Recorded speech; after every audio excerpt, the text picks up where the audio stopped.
जब दिल्ली की जनता ने अरविंद केजरीवाल को चुन करके भेजा है तो उसमें जो है एलजी की क्या पावर है। एलजी मतलब सारी की सारी सरकार की पावर आप एलजी को दे दोगे तो ये तो दिल्ली की जनता का अपमान हुआ ना। नहीं, चुनने से पहले आपको पता नहीं था केंद्र शासित प्रदेश है ये? नहीं, वो बात ठीक है, लेकिन कुछ हद तक जो है आप ये सोचो ना कि जब सरकार वोट चुन के जो है उनको अरविंद जी को भेजा गया है और अच्छे काम हो रहे हैं तो इससे जो बीजेपी गलत तरीके से वो क्यों मतलब लाना चाह रही है, दूसरे पिछले रास्ते से आ रही है। काम करने को मना कौन कर रहा है? उसको काम करे। अरे पिछले भी आप लोगों ने जैसे देखा होगा कि एलजी ने फाइलें दबा ली, उनको परेशानी है ये बीजेपी को अच्छे काम हो रहे हैं, आगे भारत के अंदर भी पूरे भारत में काम हो गए तो अभी से रोक दिया जाए रास्ता। पिछले 6 सालों से तो ये होता रहा, कभी केजरीवाल जी आरोप लगा रहे, कभी एलजी कह रहा हमें काम नहीं करने दिया जा रहा, कभी आरोप तो वही लगा रहे हैं ना। अगर आप काम करने कैसे नहीं दे रहे, ये बात तो सच्चाई है कि हमारी कितनी फाइलें जो है उन्होंने दबाई जिसकी वजह से काम में दिक्कत आई, तो इसमें जनता सफर कर रही है ना। तो जब चुन करके सरकार को भेजा गया है तो सरकार काम करेगी ना। एलजी को या तो एलजी को लड़वा लेते फिर चुनाव, एलजी को लड़वाते ना। केजरीवाल जी 50 दिन से शांत बैठे, अब कैसे आज अचानक ध्यान आया? अचानक ध्यान इसलिए आया क्योंकि पहले क्या था, जब भी 6 सालों से फाइल दबा जा रही थी तो कोई ऐसा एक्ट नहीं था। वो ऐसा एक्ट ला रहे हैं कि कोई दिल्ली सरकार अपनी आवाज़ उठा ही ना पाए, क्योंकि ऐसा बिल वो लाना चाह रहे हैं। तो इससे क्या है, मुझे लगता है इस पूरे बिल से डेमोक्रेसी का ही जो अपमान हो रहा है। जो ऐसा जब पूरी दिल्ली की जनता ने अरविंद केजरीवाल की सरकार को चुना है कि उनके सारे काम दिल्ली के वो करे, तो ऐसे ऊपर पावर उनके ऊपर उनको चुना ना बिल बनाने के लिए, बट उनकी हाँ देश चुने बट उनकी पावर को तो ना छीने ना। गलत तरीके से अगर बिल बनाया जाएगा तो जिस तरीके से किसानों का हाल हुआ इस तरीके से आगे आज तो दिल्ली की बारी है, बाकी स्टेट्स की भी बारी आ जाएगी। ऐसे आप ये देखिए ना कि बाकी स्टेट्स का भी फिर नंबर लगेगा इसी तरीके से। ये तो तानाशाही बोल सकते हैं इसको, ये तो केंद्र सरकार की तानाशाही है। गुंडागर्दी है, तानाशाही नहीं है, गुंडागर्दी। मैडम आपने किसानों का जिक्र किया, आंदोलन देश भर में बेरोजगार भी कर रहे हैं, छात्र भी कर रहे हैं, किसान भी बैठे हुए हैं, बैंकर्स भी अब आंदोलन, वो तो सारे आतंकवादी हो जाते हैं। लेकिन सरकार पे तो कोई फर्क नहीं पड़ता ना। फर्क क्यों नहीं पड़ेगा? जो आवाज उठाता है उसको वो क्या कहते हैं? देखिए जो स्टूडेंट है वो आतंकवादी है। देखिए अगर स्टूडेंट आवाज उठाते हैं तो वो आतंकवादी हो जाते हैं, और अगर किसान आवाज उठाते हैं तो वो खालिस्तानी हो जाते हैं। अगर आप बैंकर्स जैसे आवाज उठा रहे हैं तो वो कोई और उनको नाम दे देंगे। मतलब सरकार के कामों के खिलाफ अगर सरकार गलत बिल लेकर आ रही है उसके खिलाफ आवाज उठाना देशद्रोह नहीं है। देशद्रोह लोकतंत्र में जो है हम आवाज़ उठा सकते हैं, ये हमारा राइट है। अगर आप ये देखिए कि अगर कुछ गलत हो रहा है तो उसका आवाज़ उठाना हम देशद्रोही हो गए। आज हम यहाँ पर आए, क्या मैं आपको आतंकवादी लिख रही हूँ? ये महिलाएं हैं, ये आतंकवादी हैं, ये देशद्रोही हैं, कौन है? आप इस बात को सोचिए ना। पहले भी तो आवाज़ उठती थी, पहले भी धरने होते थे, पहले तो नहीं ऐसे किसी किसान को या किसी आम जनता को तक को तो आप बोलते हो, या अगर शाहीन बाग में बैठते हो तो वो पाकिस्तानी है या कहीं स्टूडेंट है तो वो तो जी खालिस्तानी, वहाँ पाकिस्तान की सपोर्ट है, किसी को चाइना की सपोर्ट है। मतलब सभी पूरा का पूरा देश ही देशद्रोही है। सिर्फ एक मोदी जो है वही देशभक्त है। जनता फिर क्यों जिता रही है? जनता तो कोई नहीं जिता रही, यही नहीं समझ आ रहा कि मोदी जी जीत कैसे रहे। जनता नहीं जिता रही है ना, ईवीएम बनी हुई है ना, इसलिए जीतते हैं वो, और कोई वजह नहीं है जीतने की उनकी। और काम कर क्या रहे हैं वो? काम क्या कर रहे हैं वो? काम क्या काम कर रहे हैं बताइए? काम वो कर रहे हैं वो जो काम होने नहीं चाहिए, वो काम वो कर रहे हैं। सर आप जो बार-बार बिल की बात कह रहे हैं, 70 साल से क्या बिल नहीं थे? क्या दिल्ली के अंदर सरकार 70 साल से नहीं चल रही थी? क्या मोदी जी नया बिल लाएंगे उसी से चलेगी सरकार? उसी से सरकार चलेगी जो किसी को पसंद नहीं होता है। लेकिन इस तरह का नहीं जिस तरह का मोदी जी कर रहे हैं। ये केंद्र आप भी देख रहे हैं। क्या दिल्ली सरकार को परेशान करने की कोशिश की जा रही है? 100% की जा रही है। उनके कामों से बौखला गए, हार नजर आ रहे हैं 2024 में भी और 2022 में दिल्ली में भी। क्योंकि अभी एमसीडी में जो है रिजल्ट आया है उससे वो बौखला गए हैं। एमसीडी में 4 सीटें जो आम आदमी पार्टी की आई हैं उससे वो बौखला गए। उन्हें आगे का अपना वो दिख रहा है कि सेमीफाइनल तो हम जीत गए, अभी फाइनल जो है वो भी हम ही एमसीडी में आम आदमी पार्टी जीती है। बीजेपी वैसे चुनाव जीत जाती है। हाँ, वो आने वाले जो 2024 के जो चुनाव है उसको लेके बहुत बुखलाहट है केंद्र सरकार में, इसीलिए वो ऐसे बिल लाएंगे और ऐसे नए कानून बनाएंगे जिससे दिल्ली सरकार की पावर कम से कम हो सके, तो उस पर दबदबा बना रहे। फेल हो जाएगा 50 साल राज करने वाला? किसका? बिल्कुल होगा जी। जनता सब जानती है, जनता सब जान रही है कौन क्या कर रहा है, वो वक्त आने पर जरूर जवाब देगी। और आप देखिए जिससे भी आप बात करेंगे, बेशक दिल्ली नहीं देश में किसी भी आदमी आम इंसान से सारे ही परेशान है केंद्र सरकार से।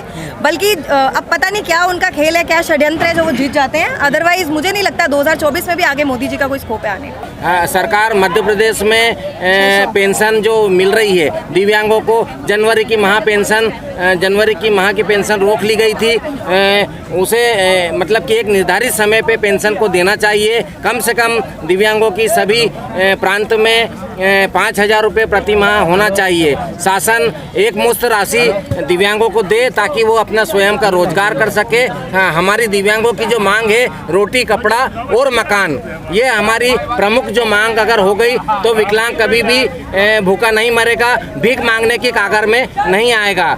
और दिव्यांगों को जो सरकार लोन के रूप में सरकार से पैसे दिलवाती है तो लोन तो बैंक तक प्रकरण पहुंच जाता है, लेकिन बैंक के जाने के बाद में उसको गारंटी के रूप में कुछ मांगा जाता है।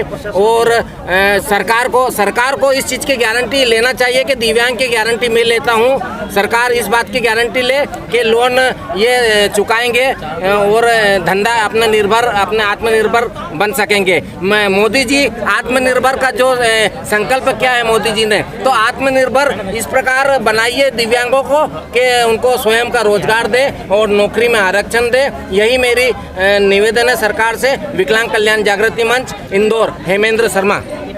मैडम, कहा जाता है कि सबका साथ सबका विकास के मूल मंत्र पर सरकार काम कर रही है, तो क्या दिव्यांगों का विकास नहीं हो रहा है? जी नहीं हो पा रहा है। विकलांगों के पास कोई भी सुविधा पहुंच नहीं पा रही है सही तरीके से। वोटिंग के टाइम पे तो बड़े बड़े वादे किए जाते हैं, लेकिन है ना, जब करने की बारी आती है ना, जैसे ही वोट निकल जाते हैं उसके बाद हम जाते हैं कि आपने बड़े बड़े वादे किए हैं, जब करने जाते हैं तो पूरी तरह से मुकर जाते हैं। सबका मना कर देते हैं कि हमने ऐसी कोई मांग रखी ही नहीं थी आपके सामने, जबकि दिव्यांग के साथ में पूरा परिवार है। आपकी बेसिकली मोटे तौर पर कौन कौन सी मांग है? मुख्य मांग हमारी पेंशन है, जो कि सबसे पहले प्राथमिकता पेंशन बढ़ाई जाए, एक जैसी पेंशन कर देना चाहिए।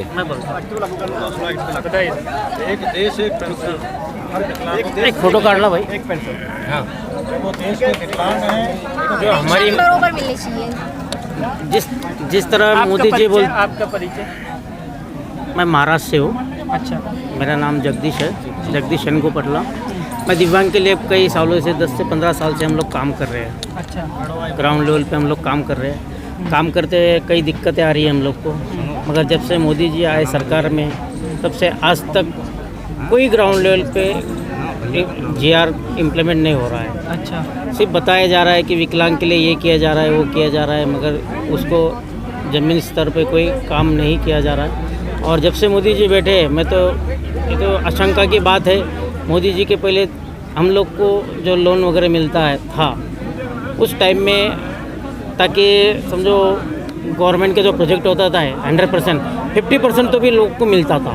आज की पोजीशन ये है कि 2009-10 से ये पोजीशन है कि कोई एक्ट मंजूर भी नहीं हो रहा है, ना कोई लोन का प्रस्ताव है गवर्नमेंट के रूल्स पे इम्प्लीमेंट नहीं हो रहा है।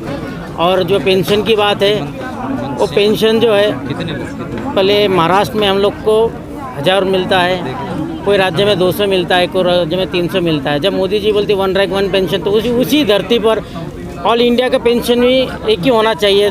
हम लोग की डिमांड है 5,000 रुपये पेंशन मिलना चाहिए, ताकि पर मंथली, ताकि उसका पूरा जो गुजारा उसमें हो सके।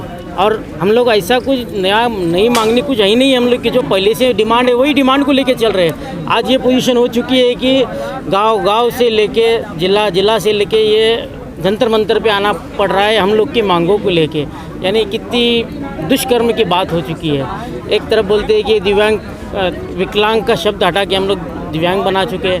आप जब दिव्यांग बना चुके हैं तो दिव्य दृष्टि का जो वर्ड दे चुके हैं, तो दिव्य दृष्टि के हिसाब से विकलांग का कोई इम्प्लीमेंट ही नहीं कर रहे आप सिर्फ डॉक्यूमेंटली बना रहे हैं। शब्दों में सम्मान है, बस जमीनी हकीकत पर नहीं। जमीनी हकीकत में कुछ भी नहीं है। विकलांग जो था उससे ज़्यादा विकलांग बन चुका है, ना इसी का कोई आधार रहा, ना कुछ नहीं रहा। आप कहाँ से आए सर? जिला शामली, गांव पिंडोरा, नाम लाखन से। अच्छा, बताइए क्या कहना चाहते हैं? अभी कहना आप तो ये- रागनी भी सुना रहे थे, हैं? सुना दीजिए रागनी के माध्यम से क्या कहना चाह रहे थे? रागनी चल रागनी भी सुना दूँगा, पर ऐसा योगी जी को हाँ ये इनकाउंटर करने तो दिख गए, हाँ ना ऐसा विकलांग दिखे, ना किसान दिखे, और कोई आफत नहीं दिखी से। हमने बथेरे धक्के खाए पहले से भी, कहीं कुछ नहीं मिलता। अच्छा, वो एक कार्ड सा मिला था, वो और कुछ नहीं, उसका कहीं कोई लाभ नहीं। बस 2-4 बोली गया सब रागनी के में। ओ चरण सिंह तू ले ले जन्म दोबारा, तेरे भारत में यो जंगली सुअर आ रहा, जवान खाए किसान खाए, खाए मजदूर, अब विकलांगों का नंबर आ रहा। ओ चरण सिंह तू ले ले जन्म दोबारा।